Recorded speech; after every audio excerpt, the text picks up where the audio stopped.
Hi students, आपका physics की class में स्वागत है। आपने पहले पढ़ा था, पहले वीडियो में आपने पढ़ा था सेलों का समांतर क्रम संयोजन। अब पढ़ेंगे आप सेलों का श्रेणी क्रम संयोजन। अच्छा, पहले मुझे श्रेणी क्रम संयोजन पढ़ाना चाहिए था, लेकिन मैंने पढ़ाया था समांतर क्रम संयोजन। ये जानबूझकर पढ़ाया था आपको, क्योंकि आप श्रेणी क्रम संयोजन सरल होता है, समांतर क्रम संयोजन थोड़ा सा कठिन होता है, बड़ा होता है। तो उसमें और इसमें क्या फ़र्क है? वो यही फ़र्क है कि उसमें कैलकुलेशन ज़्यादा है और इसमें कैलकुलेशन कम है। तो पहले आप इसको याद करेंगे, तो जब कठिन आपको याद हो जाएगा तो सरल तो अपने आप याद हो जाएगा ना। इस वजह से मैंने आपको पहले समांतर क्रम संयोजन बताया था और अब श्रेणी क्रम संयोजन पढ़ा रहा हूँ मैं। पहले वीडियो में आपको समांतर क्रम संयोजन पढ़ाया था। बेटा, इसमें जैसे आपका संधारित्रों में श्रेणी क्रम संयोजन है, वैसे ही यहाँ पर संधारित्र में मतलब प्रतिरोधों में श्रेणी क्रम संयोजन था। अब सेलों में भी श्रेणी क्रम संयोजन है। वैसे आपके सिलेबस में नहीं है, आगे आगे चल के चैप्टर में जहाँ पे आप प्रेरण चैप्टर पढ़ेंगे, है ना, विद्युत चुम्बकीय प्रेरण, उसमें प्रेरकत्वों का समांतर क्रम और श्रेणी क्रम संयोजन है। प्रेरकत्वों का आगे भी है और वो विद्युत चुम्बकीय प्रेरण वाले चैप्टर में टॉपिक आता है। किसका? प्रतिरोधों का, मतलब जैसे प्रतिरोधों में श्रेणी क्रम संयोजन और समांतर क्रम संयोजन था, संधारित्रों में श्रेणी क्रम संयोजन और समांतर क्रम संयोजन था, और यहाँ पे सेलों में समांतर क्रम संयोजन और श्रेणी क्रम संयोजन था। उसी प्रकार आगे के चैप्टर में, ठीक आगे वाले में नहीं, आगे के चैप्टरों में यहाँ विद्युत चुम्बकीय प्रेरण चैप्टर पढ़ेंगे, उसमें प्रेरकत्वों का श्रेणी क्रम और समांतर क्रम संयोजन भी है। वो लेकिन आपके सिलेबस में नहीं है, लेकिन मैं आपको पढ़ाऊँगा उसको भी। ठीक है, आप देखिएगा यहाँ पे किसका बताओ बेटा? सेलों का श्रेणी क्रम संयोजन। बेटा, इसमें दो सेल हैं, मान लो दो सेल हैं इस तरह से और श्रेणी क्रम में जुड़े हैं। बेटा देखो यहाँ पे इस तरह से ये है, और इसमें आप इन सिरों के बीच में एक प्रतिरोध जोड़ दो। बताओ बेटा, इसके सिरों के बीच विभवांतर कितना होगा? V1, और इसके सिरों के बीच विभवांतर कितना होगा? यहाँ से यहाँ तक V2, और कुल विभवांतर कितना होगा? यहाँ से यहाँ तक V, और ये बाहरी परिपथ है। इन सेलों का आप इस तरह से युग्मन बना सकते हो, जरूरी नहीं है। बताओ बेटा, कितने सेल हैं यहाँ पे?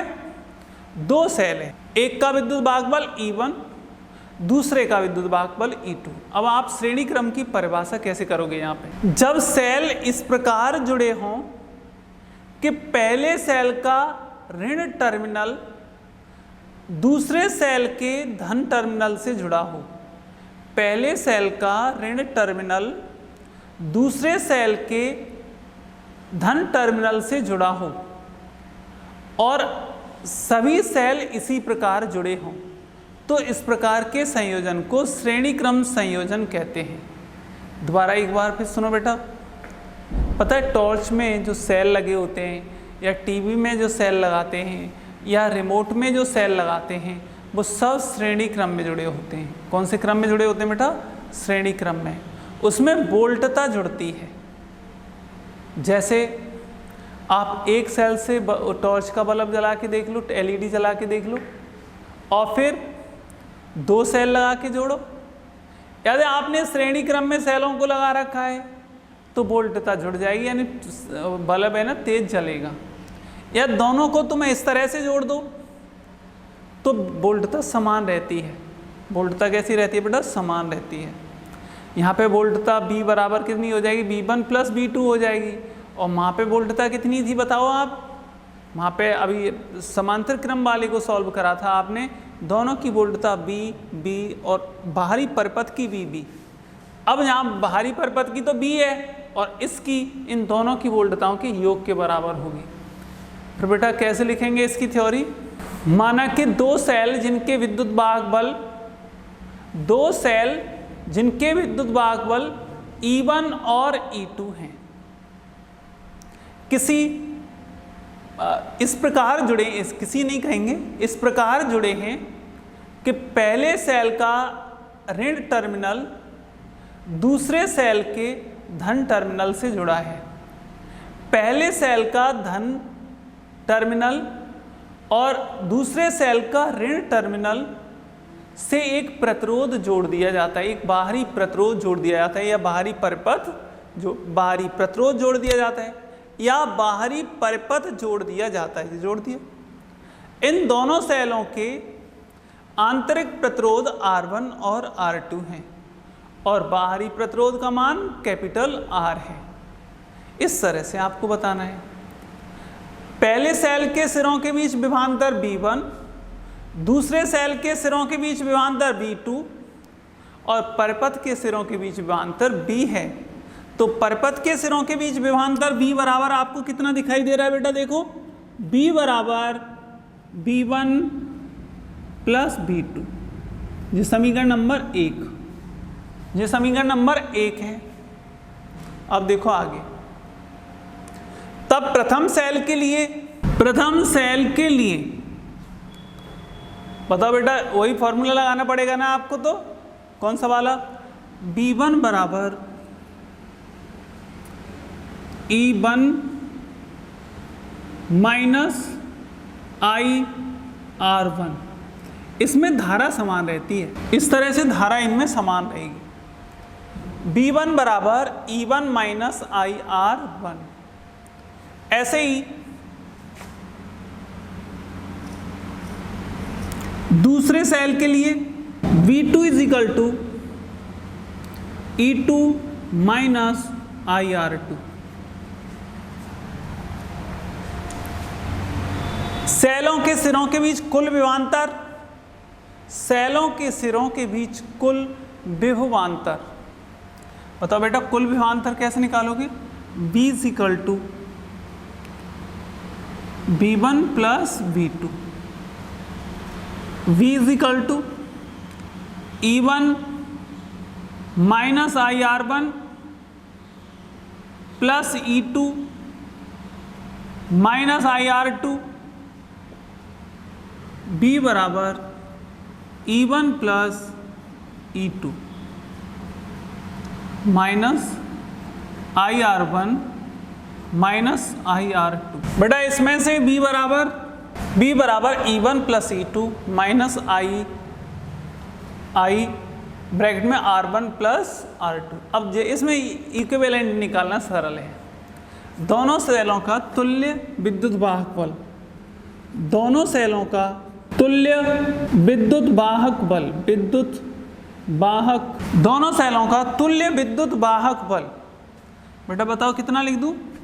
EQ E1 प्लस E2 और जा गया। दोनों सेलों का तुल्य आंतरिक प्रतिरोध, दोनों सेलों का तुल्य विद्युत वाहक बल, दोनों सेलों का तुल्य आंतरिक प्रतिरोध। बेटा ऐसे लिख सकते हैं ना, REQ is equal to R1 plus R2, R1 plus R2। बेटा इनको आप जोड़ दो, इनके मान लगा दो, तब V EQ माइनस IREQ। इस तरह से आपने ये लिख दिया। इसे अभी आगे आपको बढ़ाना है। इस स्थिति में जो तो परिपथ के सिरों के बीच विभवांतर है, परिपथ में कुल धारा, आपको परिपथ में क्या निकालनी पड़ेगी? कुल धारा भी निकालनी पड़ेगी। तो परिपथ में कुल धारा, एक बार पहले फिर देख लो इसे, तब आप साफ करेंगे और आगे का फिर बताएंगे। बेटा बताओ ये कितने सेल हैं? ये 2 सेल हैं, पहला सेल और ये दूसरा सेल। ये 2 सेल हैं और 2 सेलों ये श्रेणी क्रम में जुड़े हैं। कौन से क्रम में जुड़े हैं? श्रेणी क्रम में। जब श्रेणी क्रम में जुड़े होते हैं तो इनका श्रेणी क्रम में जुड़े होंगे तो धारा समान रहेगी। परंतु इनके सिरों के बीच विभवांतर अलग अलग होगा, परंतु इनके सिरों के बीच विभवांतर अलग अलग होगा। इसका B1 है और इसका B2 है, और इन दोनों सेलों के बराबर का इस बल्ब या बाहरी परपथ या रेडियो या टीवी या कैमरा कुछ भी इसके सिरों के बीच विभवांतर के बराबर, यानी बाहरी परपथ के सिरों के बीच विभवांतर के बराबर होगा। फिर बेटा इसमें बताओ कितना हो जाएगा, B बराबर B1 प्लस B2।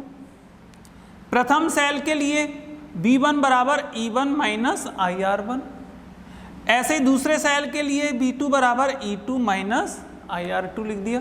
ये तो आपके पास सूत्र थे दोनों। बेटा यहाँ से B1 का और B2 का मान निकाल लिया है ना आपने, इन दोनों B1 और B2 के मान यहाँ पे लगा दो इस वाले में, ये देखो लगाया आपने, ऐसे करके लिखा था तब। अब इसमें मान लगा दो, देखो ये आ गया E1 plus E2 minus IR1 minus IR2। B बराबर E1 plus E2 minus IR1 plus R2। बेटा दोनों सेलों का तुल्य विद्युत वाहक बल EQ बराबर E1 प्लस E2। दोनों सेलों का तुल्य आंतरिक प्रतिरोध, ऐसे करके विद्युत वाहक बल तो जोड़ना है और इसको भी जोड़ दिया। अब बेटा इस परिपथ में धारा निकालनी है। अब इस परिपथ में क्या निकालनी है, धारा। देख परिपथ में कुल धारा, परिपथ में कुल धारा बेटा I बराबर कितना होता है, I बराबर EQ, वैसे ये फॉर्मूला होता है ना, I बराबर E बटे R प्लस स्मॉल r, ये फॉर्मूला होता है। अब बताओ बेटा यहाँ से कितना हो जाएगा, I बराबर E बटे R प्लस R, तो I बराबर EQ बटे R, इस तरह से।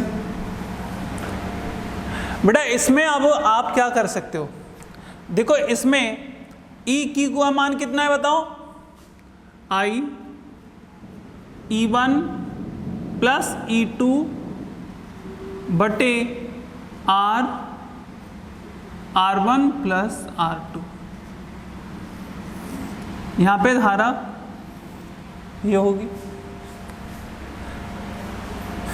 यदि समान प्रकार के सेल होते, सभी सेल समान प्रकार के होते, और तब क्या होता, n सेल होते, n सेलों के लिए है ना, समान प्रकार के n सेल होते, तब क्या होता। देखो यदि श्रेणी क्रम में समान प्रकार के n सेल जुड़े हैं, समान प्रकार के कितने सेल जुड़े हैं बेटा, देखो n सेल जुड़े हैं, समान प्रकार के हैं और n सेल हैं। तो देखो कैसे है, I बराबर E1 प्लस E1 की यहाँ पे E plus E plus and so on n। बताओ बेटा यहाँ पे R is equal to R1 plus R2, इस जगह पे भी R plus R and n पद। I इज इक्वल टू बेटा देखो यहाँ पे NE अपॉन R प्लस यहाँ पे NR। अब इसमें भी दो कंडीशन है। फर्स्ट कंडीशन यदि क्या हो जाए, R is greater than, R is much greater than NR, R is much greater than NR, तब क्या हो जाएगा, तब I इज इक्वल टू, तब I is equal to N किसको छोड़ दें, NR को, तब NR को छोड़ने पर ये कितना हो जाएगा, NE बटे R प्लस NR को छोड़ दिया ना, R रह गया। इसे ऐसे नहीं लिख सकते, I बराबर NE बटे R, ये हो जाएगा। फिर देखो बेटा इसमें आगे इसका मतलब क्या निकला, परपथ में धारा का n गुना होगा, यानी परपथ में एक सेल से प्रवाहित धारा का कितने गुना होगा, n गुना, n गुना हो जाएगा, n सेल से तो n गुना। अब देखो R is less than NR, तब R को छोड़ने पर, R को छोड़ दो बेटा। देखो अब जब R छोड़ा इसमें तो कितना हो जाएगा, देखो I is equal to NE upon NR। बेटा इसमें और इसमें अंतर क्या है? इस स्थिति में परपथ में प्रवाहित धारा एक सेल द्वारा प्रवाहित धारा के, परपथ में एक सेल द्वारा प्रवाहित धारा की n गुनी होगी। परपथ में कुल धारा, सभी सेलों द्वारा प्रवाहित कुल धारा, परपथ में एक सेल द्वारा प्रवाहित धारा की n गुनी होगी। इस स्थिति में क्या बेटा, देखो परपथ में धारा एक सेल में प्रवाहित धारा के बराबर होगी। परपथ में धारा एक सेल में प्रवाहित धारा के बराबर होगी। देखो कितने सेल में बताओ बेटा, एक सेल में प्रवाहित धारा के बराबर होगी, यानी बहुत कम हो गई यहाँ तो। परपथ में धारा एक सेल में प्रवाहित धारा के बराबर होती है। यहाँ पर एक सेल द्वारा परपथ में प्रवाहित धारा की n गुनी होती है, एक सेल द्वारा परपथ में, और यहाँ एक सेल में ही प्रवाहित धारा के बराबर, और यहाँ पे एक सेल द्वारा परपथ में प्रवाहित धारा की n गुनी होती है। बेटा समझ में आया? इस तरह से आपका टॉपिक पूरा होता है। अब बेटा इसमें भी समांतर क्रम और श्रेणी क्रम भी होता है, ठीक है ना। वो आपको यदि आपके सिलेबस में होगा तो आपको बताएंगे, नहीं तो नहीं बताएंगे जब सिलेबस में होगा तो, ठीक है ना। क्यों, बड़ा डेरिवेशन है, फिर उसको टाइम वेस्टिंग नहीं कर रही। मुझे ध्यान नहीं है कि आपके सिलेबस में है या नहीं है। अब मैं आपको इसके बाद विद्युत ऊर्जा टॉपिक आता है। कौन सा? विद्युत ऊर्जा, इलेक्ट्रिक एनर्जी। बेटा जी बताओ, परपथ में धारा कौन प्रवाहित करता है? विद्युत स्रोत।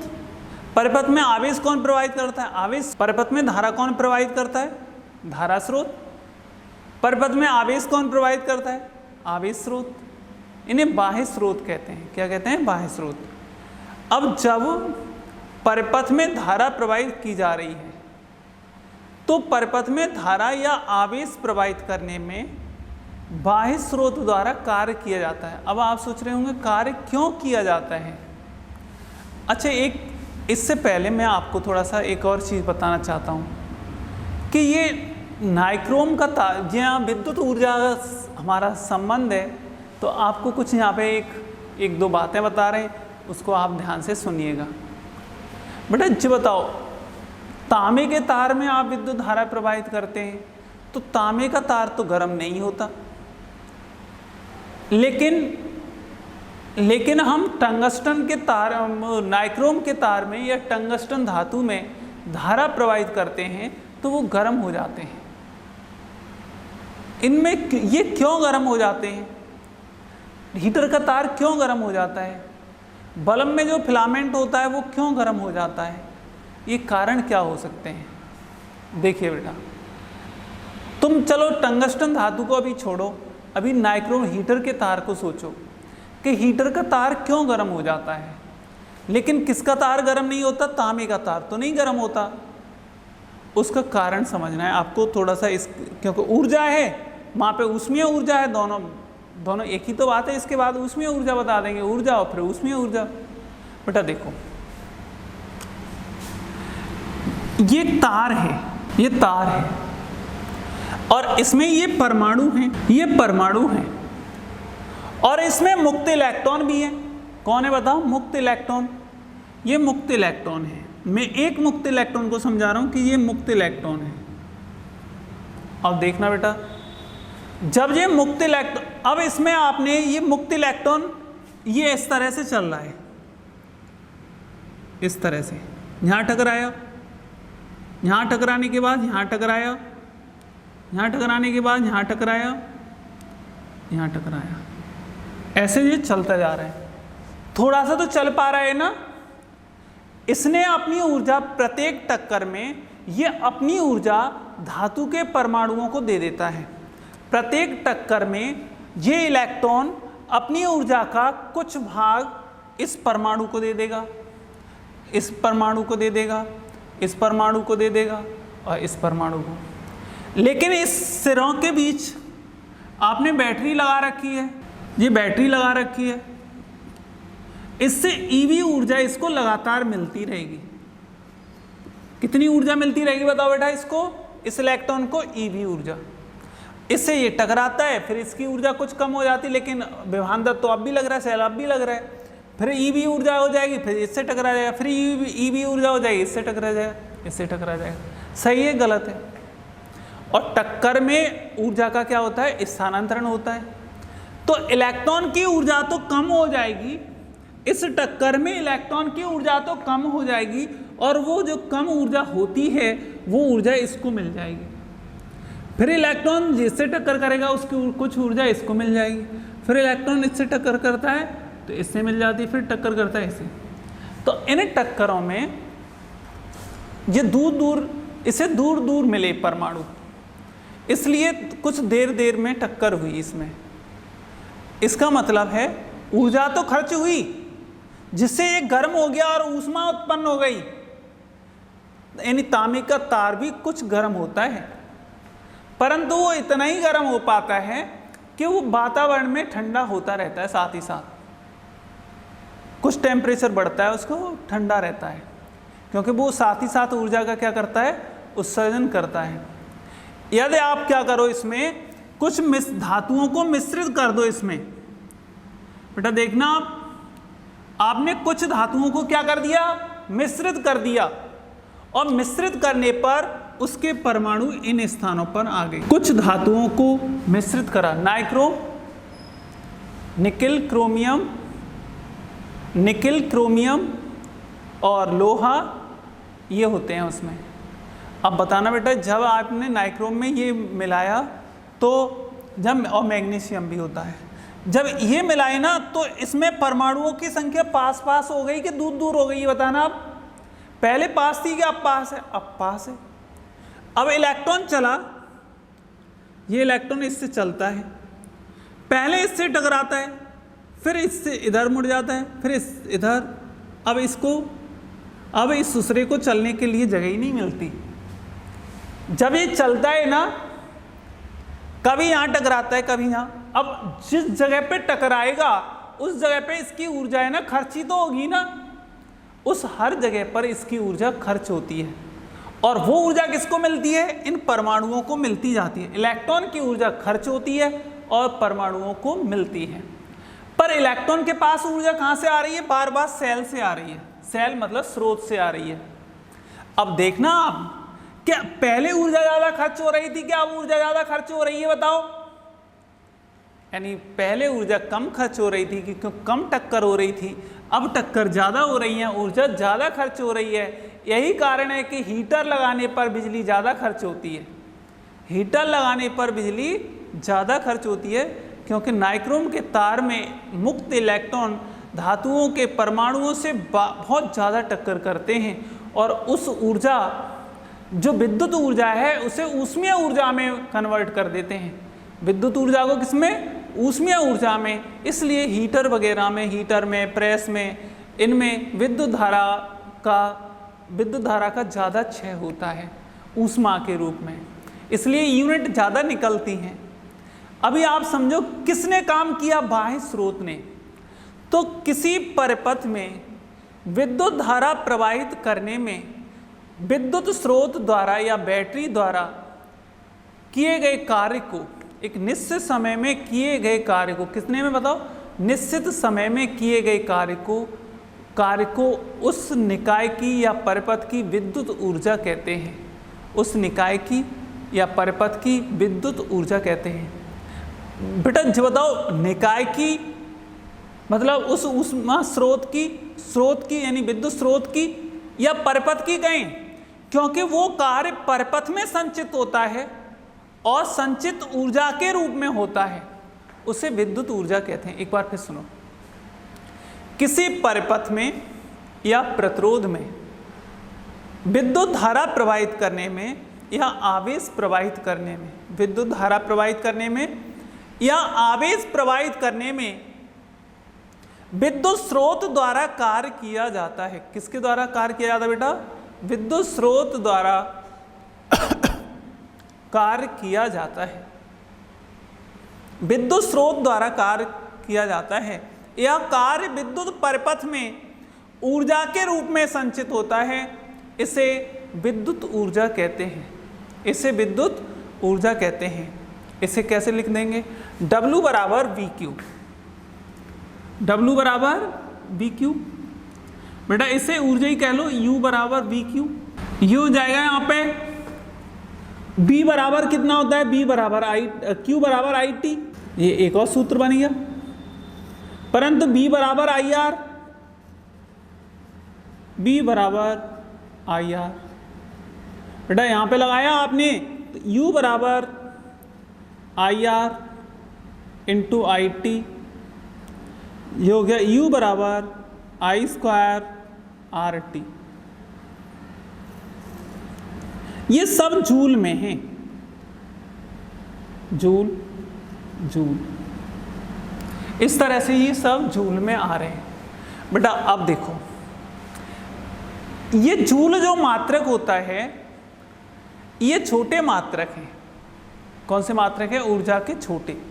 जब विद्युत ऊर्जा का खर्च बहुत ज़्यादा मात्रा में होता है घरों में, जैसे देखो घरों में क्या क्या चलता है, बल्ब भी चल रहा है, पंखा भी चल रहा है, बल्ब भी चल रहा है, पंखा भी चल रहा है, टीवी भी चल रही है, प्रेस भी चल रही है, विद्युत मोटर भी चल रही है।